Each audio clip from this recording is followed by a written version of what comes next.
ጌራ ወርቅ ነቃ ጥበብ ግን ዘመዳችሁ ነው?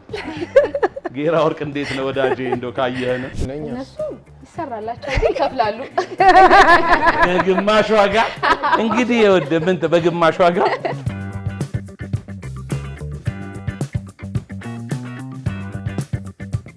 ምን ጊዜም ምግብ በመሰሩበት ጊዜ በዋነኛነት የተሰጣችሁ ግባት የሚጎላ ሆኖ ሌሎቹ አጃቢዎች ደግሞ እሱን ተከትለው ነው መምጣት ያለባቸው። ሼፍ ፍሳ ምስክሬ ነው። በጣም ብዙ ተጨቃጭቀንበታል። እሺ አንቺስ? እኔ አሁን ላይ እየሰራሁ አይደለም፣ ቤት ነኝ።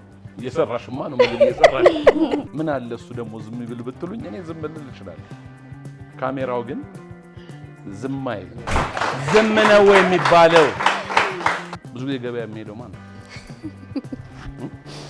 እሷ ነው። ግን አንተ ነው የምትመስለው። ለመክፈል ነው የምትቸኩለው።